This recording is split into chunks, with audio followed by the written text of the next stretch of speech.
আসসালামু আলাইকুম, কি অবস্থা সবার? এটা হলো ভিভো Y400 এন্ড এইটা হলো Infinix note 50 pro. Infinix note 50 pro বর্তমান প্রাইস হচ্ছে 30,000 টাকা, 29,999, 8,256 variant. On the other hand আপনারা যদি ভিভোটা দেখেন, ভিভো Y400 আপনারা পেয়েছেন 29,999, 30,000 টাকায় 8,256 ভেরিয়েন্ট। সো এই দুটো ফোনের প্রাইস সেম হওয়াতে আপনারা অনেকেই বলেছেন ভাই এই দুটো ফোনের মধ্যে একটা ফুল কম্পারিজন আমরা চাই, এন্ড আমরা দেখতে চাই ভিভো যেহেতু বড় ব্র্যান্ড, তারা কি বড় ব্র্যান্ডের মতো কাজ করেছে কিনা, 30,000 টাকায় কি আমাদের জন্য একটা ভালো ডিভাইস দিচ্ছে কিনা, আর আমাদের 30,000 টাকা দিয়ে এই ফোনটা কেনা কি অর্থিত হবে কিনা। সো এই দুটো ফোনের মধ্যে আজকে আমরা ফুল এক্সট্রিম কম্পারিজন করবো এন্ড দেখার চেষ্টা করবো যে দুটো ফোনের মধ্যে কে এগিয়ে আছে। তো হ্যালো গাইস, কেমন আছেন সবাই? আমি রবিন, আপনারা দেখছেন মোবাইল বাড়িতে। চলুন শুরু করা যাক। তো শুরুতে আমরা আনবক্সিংটা দেখতে পারি। আমরা ভিভোর যে বক্সটা আছে সেটা যদি খুলি তাহলে আপনারা সুন্দর ফোনটা পেয়ে যাবেন। ফোনটা সাইডে রেখে যদি আমরা আরেকটু নিচে নামি তাহলে একটা কেস পেয়ে যাচ্ছেন। কেসটা সাইডে রেখে আরেকটু নিচে নামলে আপনারা কিছু paper work and sim ejector পেয়ে যাবেন, এন্ড এগুলো সাইডে রেখে আরেকটু নিচে নামলে আমরা দেখতে পাবো একটা 44 ওয়াটের অ্যাডাপ্টার এন্ড তার সাথে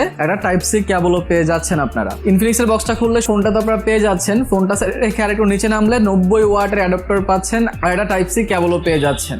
এছাড়াও এই ফোনটার সাথে আপনারা একটা ওয়্যারলেস পাওয়ার ব্যাংক পাচ্ছেন, সেটা একটা ভালো ব্যাপার, যেটা ওয়্যারলেসলি এটাতে কানেক্ট হবে আর ওয়্যারলেসলি চার্জ করবে। আর কাভারটা যদি আপনারা লাগিয়ে রাখেন তাহলে ম্যাগনেটের থ্রু এটা লেগে থাকবে পিছনে, যেটা অনেক ভালো একটা ব্যাপার। সো আনবক্সিং এক্সপিরিয়েন্সের দিক থেকে ডেফিনেটলি রিচ আনবক্সিং এক্সপিরিয়েন্স আপনারা পাবেন ইনফিনিক্স নোট 50 প্রোতে। তো এবার যদি আমরা ফোনের ডিজাইন নিয়ে কথা বলি তাহলে ডিজাইন আপনাদের পার্সোনাল প্রেফারেন্স ডেফিনেটলি, বাট আমাকে যদি বলেন তাহলে ব্যাক সাইডের যে ক্যামেরা মডেলের ডিজাইন আছে আমার কাছে ভিভোরটা ভালো লাগছে, ভিভোরটা খারাপ লাগছে ব্যাপারটা তা না, কিন্তু ইনফিনিক্স মাছ প্রিমিয়াম ফিল হচ্ছে আমার কাছে। আর এটা আমি যখন ইনফিনিক্স নতুন নতুন রিলিজ হয়েছিল নোট 50 প্রোটা তখনও আমি বলেছিলাম। তাছাড়া ভিভো ফোনটা ফুললি প্লাস্টিক বিল্ডের, যখন হাতে নেবেন আপনাদের ফিল হবে যে একটা প্লাস্টিক বিল্ডের ফোন হাতে নিয়ে নেন, সেটাকে এত বেশি রিচ বা দামি মনে হয় না, বাট প্রিমিয়ামনেসের দিক থেকে ডেফিনেটলি মেটাল ফ্রেম ইজ অনেক উপরে যদি আমরা প্লাস্টিকের সাথে কম্পেয়ার করি। তো সেক্ষেত্রে ইনফিনিক্সের যেই বিল্ড তারা করেছে, মেটাল ফ্রেম তারা করেছে, সেটা কিন্তু লুকস প্রিমিয়াম ডেফিনেটলি, সেটা নিয়ে কোনো প্রকার সন্দেহ নাই আর কি। সো আমার কাছে পার্সোনালি ইনফিনিক্সের ডিজাইনটা ভালো লাগছে। তাছাড়া ফোন দুটো আশেপাশে যদি নজর দিই তাহলে দুইটা ফোনেরই বটম সাইডে আপনারা speaker grille, microphone, USB type C port and SIM tray পেয়ে যাচ্ছেন। দুইটা জাস্ট ন্যানো সিম ইউজ করতে পারবেন দুইটা ফোনেই, কিন্তু যেহেতু দুইটা ফোনেই 256 GB ROM, so memory card না ভরতে পারলেও কোনো টেনশন নাই আপনাদের। তাছাড়া রাইট সাইডে volume rocker and power button পেয়ে যাচ্ছেন। লেফট সাইড দুইটা ফোনেরই ফুললি ক্লিন পাচ্ছেন। টপ সাইডে পার্থক্য রয়েছে, টপ সাইডে সেকেন্ডারি স্পিকার পাচ্ছেন ভিভোতে এন্ড সেকেন্ডারি স্পিকার পাচ্ছেন আপনারা ইনফিনিক্সেও। নয়েজ ক্যান্সেলেশন মাইকও দেওয়া হয়েছে দুইটাতে, কিন্তু ইনফিনিক্স আপনারা এয়ার ব্লাস্টার পেয়ে যাচ্ছেন উপরের সাইডেই, সেটা দিয়ে আপনারা রিমোট কন্ট্রোলও করতে পারবেন। কিন্তু স্টেরিও স্পিকারের কথা যদি বলি তাহলে দুইটার স্টেরিও স্পিকারের মধ্যে loud and crispy and clear sound আপনারা পাবেন ডেফিনেটলি ইনফিনিক্সে জেবিএল এর টিউন করা স্পিকার এখানে। সো এখানে কোনো প্রকার সন্দেহ নাই, ভিভোর যে স্টেরিও স্পিকারটা আছে সেটা আসলে স্টেরিও স্পিকারের কোয়ালিটি আমার কাছে ভালো লাগে নাই। 30,000 টাকা হিসাবে এটা আরো লাউড হওয়া উচিত ছিল, আরো ক্লিয়ার হওয়া উচিত ছিল, বাট এটার যেই স্টেরিও স্পিকারের কোয়ালিটি সেটা 14-15,000 টাকায় আমরা স্টেরিও স্পিকার যেরকম পাই সেরকমই আপনারা পাবেন। তাছাড়া বিল্ড কোয়ালিটিতে ইনফিনিক্স এগিয়ে থাকলেও আইপি রেটিং কিন্তু আবার ভিভোর বেটার। ভিভোতে আপনারা এখানে IP68 এবং IP69 এর রেটিং পেয়ে যাচ্ছেন, হুইচ ইজ গ্রেট, যার কারণে ফোনটাকে আপনারা ডুবাইয়া ইউজ করতে পারবেন, সুইমিং পুলে ইউজ করতে পারবেন, যে কোনো ভাবে ইউজ করতে পারবেন, বাট যদি পানি ঢুকে দোষ কিন্তু আপনার, কোম্পানি সেক্ষেত্রে ওয়ারেন্টি দিবে না। অন দ্য আদার হ্যান্ড যদি আপনারা ইনফিনিক্সটা দেখেন, ইনফিনিক্স নোট 50 প্রোতে যেই বাজেটে আসছে সেই বাজেটে অন্তত আমরা IP68 আশা করতে পারতাম, বাট তারা IP68 দেয় নাই, IP64 দিছে, যার কারণে হালকা পাতলা বৃষ্টির ছিটা ফোটাই আপনারা ফেলাইতে পারবেন, পানির নিচে রেখে ডুবাইতে পারবেন না, সেই ক্ষেত্রে পানি কিন্তু ঢুকে যাবে। তাছাড়া আমরা ডিসপ্লে সেকশনে আসতে পারি। ডিসপ্লে সেকশনে যদি আসি তাহলে ভিভোতে আপনারা অ্যামোলেড ডিসপ্লে পাচ্ছেন, 120 হার্জ রিফ্রেশ রেট দেওয়া হয়েছে এখানে, 6.67 ইঞ্চির ডিসপ্লে, এটা ফুল এইচডি প্লাস রেজলিউশন পাচ্ছেন এখানে 120 হার্জ রিফ্রেশ রেটের জন্য, এন্ড ওভারঅল ফুল ভিউ এক্সপিরিয়েন্সের জন্য এটা যে পাঞ্চল ক্যামেরা দেওয়া হয়েছে সেইটার কারণে এটার যে ওভারঅল ভিউইং এক্সপিরিয়েন্স সেটা ভালো ছিল। নিচের সাইডে বেজেল তারা আরেকটু কমাইতে পারতো, বাট নিচের সাইডের বেজেল তারা কিন্তু এখনো রাখছে 30,000 টাকায়, যেই বেজেলটা আমরা আশা করি না। অন দ্য আদার হ্যান্ড যদি আপনারা ইনফিনিক্সে দেখেন তাহলে এখানে 6.78 ইঞ্চির একটি 1.5K রেজলিউশনের অ্যামোলেড ডিসপ্লে পাচ্ছেন, 144 হার্জের রিফ্রেশ রেট দেওয়া হয়েছে এটাতে, আর এইটার পিপিআই হচ্ছে 293। দুইটা একসাথে যদি আপনারা দেখেন তাহলে পিপিআই হালকা বেশি দেওয়া হয়েছে, ভিভোতে 395 দেওয়া হয়েছে আর ইনফিনিক্সে 393 দেওয়া হয়েছে। কিন্তু যেহেতু রেজুলেশন বেশি আপনারা পাচ্ছেন ইনফিনিক্সে। 1.5K রেজোলিউশনে অনেক বেশি শার্প ইমেজ আপনারা পাবেন, এন্ড যেহেতু এজ টু এজ ডিসপ্লে, যার কারণে একসাথে যদি দুটা দেখেন আপনারা বুঝতে পারবেন যে ফুল ভিউ এক্সপিরিয়েন্স ডেফিনেটলি নোট 50 প্রোতে আসতেছিল। আর এটা খানিকটা বড়, আর চিন বেজেল বেশি হওয়ার কারণে ভিভোর যে এক্সপিরিয়েন্সটা সেটা এই দুটার সাথে একসাথে কম্পেয়ার করলে এতটা ভালো লাগছে না। তো 30,000 টাকার ফোনে যে ধরনের ডিসপ্লে থাকা উচিত সেই ধরনের ডিসপ্লে ডেফিনেটলি ইনফিনিক্স এখানে দিয়েছে, বাট ভিভোতে সেটা মিসিং দেখা যাচ্ছে। তাছাড়া ফোন দুইটার ইউআই এন্ড ওএস নিয়ে যদি আমরা কথা বলি তাহলে দুইটা ফোনে out of the box Android 15 আসছে, কিন্তু ভিভোতে আপনারা ফান্টাচ ওএস পাচ্ছেন আর ইনফিনিক্সে আপনারা এক্সওএস পাচ্ছেন। দুইটার প্রসেসরে পার্থক্য রয়েছে, কিন্তু ভিভোতে ফান্টাস ওএস এ যেই ধরনের এক্সপিরিয়েন্স আমি আশা করেছি সেই ধরনের এক্সপিরিয়েন্স 30,000 টাকার ফোনের এক্সপিরিয়েন্স তো আমি পাই নাই ভাই। 30,000 টাকার একটা ফোনে আপনাদের ইউআই ল্যাগের দেখা পাচ্ছি, যখন আমি ফোনটা ইউজ করছি, কোনো একটা অ্যাপ ওপেন করছি, অ্যাপ ক্লোজ করছি, সেখানে ফিল হচ্ছে যে এইটা আসলে ল্যাগ দিচ্ছে। তো ফান্টাস ওএস এর যেই এক্সপিরিয়েন্স আমি আশা করেছিলাম সেইটা আমি আসলে পাই নাই। আর 30,000 টাকার ফোনে আরো স্মুথ এক্সপিরিয়েন্স আপনারাও আশা করেন and আমিও আশা করি, বাট সেটা আমি পাই নাই। সো যদি আপনারা ফোন আস্তে আস্তে আরো পুরনো হয়, আরো বড় বড় অ্যাপস ইউজ করবেন, সেগুলো আস্তে আস্তে ভরতে থাকবে, সেই ক্ষেত্রে কিন্তু ফোনটা আরো স্লো হইতে থাকবে, যেটা 30,000 টাকার ফোনে তো আমরা কেউই আশা করি না। অন দ্য আদার হ্যান্ড যদি আমরা নোট 50 প্রোতে দেখি, এখানে এক্সওএস ইউজ করা আছে আর এখানে যে প্রসেসর ইউজ করা আছে সেটার সাথে একটা ভালো ইন্টিগ্রেশন আমরা দেখতে পাচ্ছি এন্ড ভালো অপটিমাইজেশন দেখতে পাচ্ছি, যার কারণে এটার যেই ওভারঅল স্পিড ছিল ইউআইতে সেটা ভালো ছিল, কোনো প্রকার ল্যাগের দেখা কিন্তু আমি পাই নাই। আর 144 হার্জ এর রিফ্রেশ রেট এখানে দেওয়া হয়েছে, যদি সব জায়গায় 144 হার্জ কাজ করে না, ম্যাক্সিমাম জায়গায় 120 হার্জও কিন্তু পাই, সেইটা কিন্তু খারাপ নয়। আর সেইটার যে এক্সপিরিয়েন্স আমি পেয়েছি এটাতে এত বেশি ল্যাগ কিন্তু আমি পাই নাই। হ্যাঁ, খানিকটা অনেক সময় দেখা যায় যদি আমি একসাথে অনেকগুলো অ্যাপস ইউজ করি, মাল্টিপল অ্যাপস ইউজ করি, বাট নর্মালি যখন আমি ডেলিভারি টাস্কগুলো করছিলাম তখন কোনো প্রকার সমস্যা কিন্তু আমি পাইনি। সো ওভারঅল ইউআই এক্সপিরিয়েন্সের দিক থেকে আমি ইনফিনিক্সটাকে এগিয়ে রাখবো। তাছাড়া যদি আমরা পারফরমেন্স সেকশনে আসি, তাহলে স্ন্যাপড্রাগন প্রসেসর পাচ্ছেন আপনারা ভিভোতে, আপনারা অনেক বেটার ফিল করছেন, কারণ স্ন্যাপড্রাগন প্রসেসর তো এখন দেখা যায় না, ম্যাক্সিমাম দেখা যায় মিডিয়াটেকের প্রসেসর, কিন্তু স্ন্যাপড্রাগনের এখানে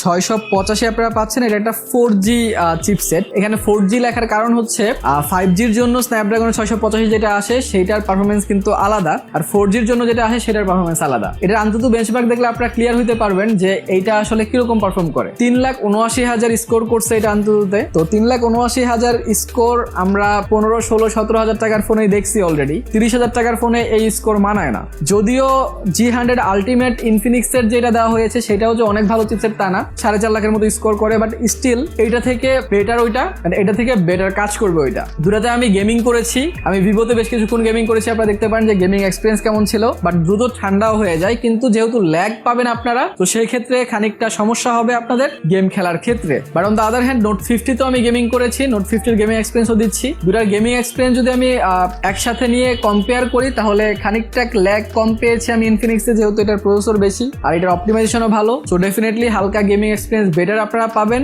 ইনফিনিক্স নোট 50 প্রোতে। কিন্তু গেম খেললে ইনফিনিক্স নোট 50 প্রোটা একটু বেশি গরম হয়, তার কারণ হচ্ছে এটার মেটাল ফ্রেম তাড়াতাড়ি গরম হয়ে যায়, কিন্তু আবার তাড়াতাড়ি ঠান্ডাও হয়ে যায় যদি আপনারা গেম খেলা কিছুক্ষণ অফ রাখেন। তাছাড়া আমরা যদি ক্যামেরা সেকশনে আসি, তাহলে ক্যামেরা সেকশনে দুইটা ফোনের মধ্যে পার্থক্য আপনারা পাচ্ছেন। দুইটা রেয়ারই 50 মেগাপিক্সেল ক্যামেরা দেওয়া হয়েছে, আর দুইটার ফ্রন্টে আপনারা 32 মেগাপিক্সেল ক্যামেরা পেয়ে যাচ্ছেন, কিন্তু দুইটার ফ্রন্টে আবার সেম না। দুইটার মেন ক্যামেরা সেম হলো, দুইটার ফ্রন্ট কিন্তু সেম না। ইনফিনিক্সে আপনারা 32 মেগাপিক্সেল সেলফি ক্যামেরা পাচ্ছেন, অন দ্য আদার হ্যান্ড আপনারা ভিভোতে সামনে ক্যামেরা পেয়ে যাচ্ছেন 8 মেগাপিক্সেল। আমি যদি পিকচার কোয়ালিটির কথা বলি তাহলে ব্যাক ক্যামেরা দিয়ে আমি বেশ কিছু ছবি ক্যাপচার করেছি, আপনারা দেখতে পারেন আউটডোরে কেমন পিকচার ক্যাপচার করে, এটা ইনডোরে কেমন পিকচার ক্যাপচার করে, হিউম্যানের পিকচার কেমন ক্যাপচার করে ওইটাও আমি দিয়ে দিচ্ছি। আর এটা যদি ডিটেলস ধরে রাখতে পারে, এটার যেই কালার অ্যাকুরেসি আছে সেটাও আপনারা কম্পেয়ার করতে পারেন। তাছাড়া আমি পোর্ট্রেট মোডেও বেশ কিছু ছবি তো ক্যাপচার করেছি, আমি পোর্ট্রেট মোডেরও বেশ কিছু ছবি আপনাদের জন্য দিচ্ছি। আপনারা দেখেন যে পোর্ট্রেট এটা কিরকম ছবি ক্যাপচার করেন, পোর্ট্রেটের যেই এজ ডিটেকশন সেটাও কোনটার বেটার। তাছাড়া আমি অবজেক্টের ছবি তুলেছি, সেগুলো আপনারা দেখতে পারেন যে অবজেক্টের ছবিগুলো কেমন উঠেছে। ওভারঅল ছবি বিবেচনা করে যদি আমি আমার কথা বলি তাহলে এইখানে রিয়ার ক্যামেরায় খানিকটা বেটার কাজ করেছে, নোট 50 প্রো এর ক্যামেরাটা বেটার খানিকটা, যদিও অনেক জায়গাতে সেম সেমই মনে হয়েছে, তারপর নোট 50 প্রো এর ক্যামেরাটা আমার কাছে খানিকটা বেটার মনে হয়েছে। কিন্তু ফ্রন্ট ক্যামেরার কথা বললে এখানে আসলে সেলফিতে আপনারা দুটার ক্যামেরা সেম মনে করলেও শার্পনেসের দিক থেকে ডেফিনেটলি ইনফিনিক্স আগায় থাকবে এখানে, কারণ 32 মেগাপিক্সেল ক্যামেরা আর 8 মেগাপিক্সেল ক্যামেরার মধ্যে পার্থক্য রয়েছে। সো ক্যামেরা সেকশনও যদি ওভারঅল বিবেচনা করা হয় তাহলে তো আপনারা বুঝতেই পারছেন যে এখানে কে এগিয়ে। সো বেশ কিছু দিক থেকে ভিভোটা পিছিয়ে যাচ্ছে, ইনফিনিক্সটা এগিয়ে যাচ্ছে। দাম যদিও সেম, বাট কাম আসলে দুটার সেম হচ্ছে না। কিন্তু যেইখানে ভিভোটা আবার এগিয়ে যাবে সেটা হচ্ছে ব্যাটারি সেকশন। ভাই ব্যাটারি সেকশনে ভিভোতে 6000 mAh ব্যাটারি দেওয়া হয়েছে, 44 ওয়াটের ফাস্ট চার্জিং আপনারা পাচ্ছেন। 6000 mAh এর ব্যাটারি দিয়ে ভাই 1.5 থেকে 2 দিন ইজিলি ব্যাকআপ পেয়ে যাবেন। মডারেট ইউজে তো পাবেন, আর যদি আপনি গেমিং টেমিংও করেন, রাফ ইউজও করেন, তারপরেও আপনারা কিন্তু একদিন ইজিলি ব্যাকআপ পেয়ে যাবেন। তাছাড়া নোট 50 প্রোতে আপনারা 5200 mAh এর ব্যাটারি পাচ্ছেন, কিন্তু এইখানে একটা ভালো ব্যাপার হচ্ছে 90 ওয়াটের ফাস্ট চার্জিং পেয়ে যাচ্ছে। কিন্তু আপনারা জানলে শক্ট হয়ে যাবেন যে 90 ওয়াটের যে চার্জিং স্পিড সেটা আসলে এতটাও বেশি না। 90 ওয়াট শুনলে আমাদের যেটা মনে হয় আধা ঘন্টা থেকে 35 মিনিটের মধ্যে ফুল চার্জ হয়ে যাওয়ার কথা, কিন্তু এই ফোনটা ফুল চার্জ হইতে প্রায় 1 ঘন্টার কাছাকাছি সময় লেগে যায়। সো আপনারা যদি কম্পেয়ার করেন দুটো ফোনকে, 45 ওয়াট দিয়ে 6000 mAh ব্যাটারিকে চার্জ করতে 1 ঘন্টা 10-15-20 মিনিট সময় নেয়, আর 5200 mAh কে চার্জ করতে 90 ওয়াটও প্রায় 1 ঘন্টার কাছাকাছি সময় নিয়ে নেয়। সো ফাস্ট চার্জিং দুইটাই অলমোস্ট সিমিলার আপনারা ধরতে পারেন, কিন্তু 90 ওয়াটের চার্জার আপনারা বক্সে পাচ্ছেন ভাই, এটা একটা বড় ব্যাপার। কিন্তু 5200 mAh ব্যাটারি ডেফিনেটলি 6000 এর মতো ব্যাকআপ দিবে না আপনাকে, এখানে একদিনের মতো ব্যাকআপ আপনারা পেয়ে যাবেন। মডারেট ইউজে, রাফ ইউজ করলে একদিনের একটু কম পাবেন। সো এট দ্য এন্ড আমি যদি আমার অপিনিয়ন শেয়ার করি তাহলে দুইটার মধ্যে ডেফিনেটলি বিল্ড কোয়ালিটির দিক থেকে বলেন, পারফরমেন্সের দিক থেকে বলেন, ডিসপ্লের দিক থেকে বলেন, এই সব দিকে কিন্তু এগিয়ে আছে নোট 50 প্রো। কিন্তু যদি আপনারা মনে করেন যে ভাই না আমার ভিভোর ফোন দরকার, ভিভোর ফোন ছাড়া আমি অন্য কোনো ফোন কিনবো না, বাজেট 30,000 টাকায় আমি খরচ করব, তাহলে 6000 mAh ব্যাটারি আপনারা পাচ্ছেন এখানে। এটা ছাড়া এটার আসলে আর কোনো বিশেষত্ব নাই যেটা এটাকে বলে আপনাকে সেল করা যাইতে পারে। তাছাড়া IP69ও আছে ভাই, পানিতে ভিজা ফোন ইউজ করতে পারবেন। এখন আপনারা পানিতে থাকেন না জমিনে, সেটা আপনারা ডিসাইড করেন। যদি দিনের বেশি সময় আপনারা পানির মধ্যে থাকেন তাহলে আপনারা ভিভো Y400 নিতে পারেন। বাট যদি মনে হয় না আপনারা হচ্ছেন মানুষ আর আপনারা থাকেন জমিনের উপরে, পানিতে খুব কম পড়ে আপনার ফোন, তাহলে আপনারা নোট 50 প্রো নিতে পারেন। তারপর আপনাদের অপিনিয়ন আমাকে কমেন্ট সেকশনে জানান। আর যদি নোট 50 প্রো আপনাদের পছন্দ হয়ে থাকে তাহলে এটার একটা ফুল রিভিউ কিন্তু আমি করে রাখছি, তো সেইটা দেখতে চাইলে এইখানে ক্লিক করে দেখে নিতে পারেন। সো ভালো সুস্থ থাকেন, ভিডিওটা ভালো লাইক কমেন্ট শেয়ার সাবস্ক্রাইব করে দিন। দেখা হবে পরের ভিডিওতে। টিল দেন, আল্লাহ হাফেজ।